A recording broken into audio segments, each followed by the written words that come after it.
When I was running for Secretary of State, I spent a great deal of time sharing my vision for the office, but I also prioritized something else as we visited communities throughout the state. I listened.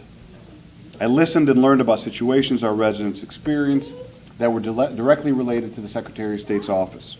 I listened to the experiences that drivers and families had when they were pulled over and presented the officer with a TVDL, and the emotion that these individuals felt that Representative Hernandez mentioned.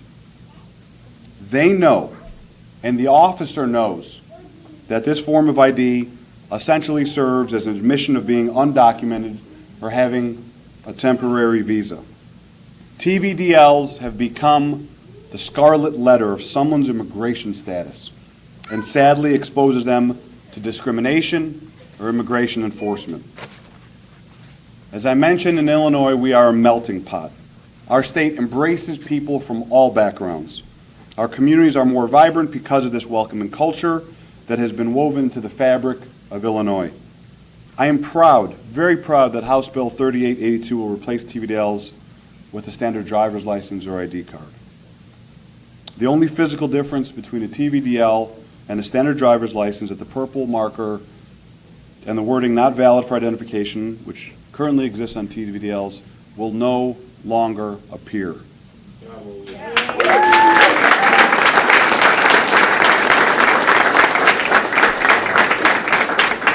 As most of you know, currently TVDLs cannot be used for identification purposes, even though the people who carry them need to provide proof of identity when they apply.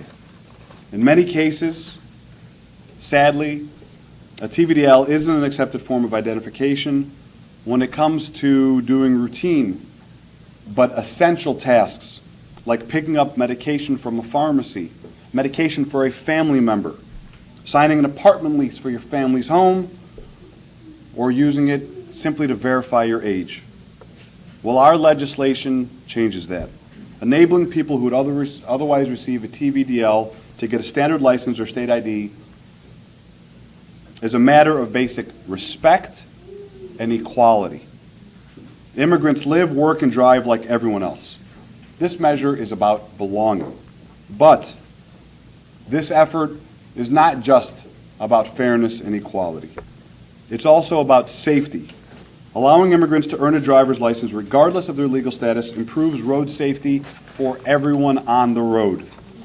Applicants are incentivized to come to our facilities and take the necessary vision, road, and written tests. They are also required to prove that they are properly insured when they are on the road. These requirements do not change under this proposal. There is a common belief out there that undocumented immigrants have no identification. This is a misnomer. To qualify for a driver's license, they must have a passport or consular card.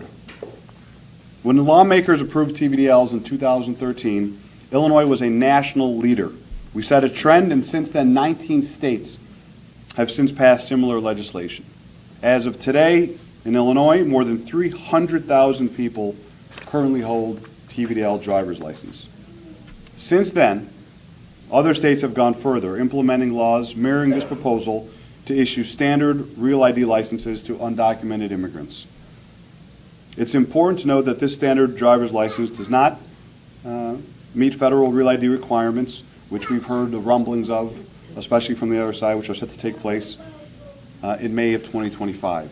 Let's set the record straight. The phrase "federal limits apply" will be printed along the top of the standard driver's license or ID per the Real ID Act. But the wording "not valid for identification," which is deep and personal and powerful and dangerous, will be removed. And that will be life-altering for the president.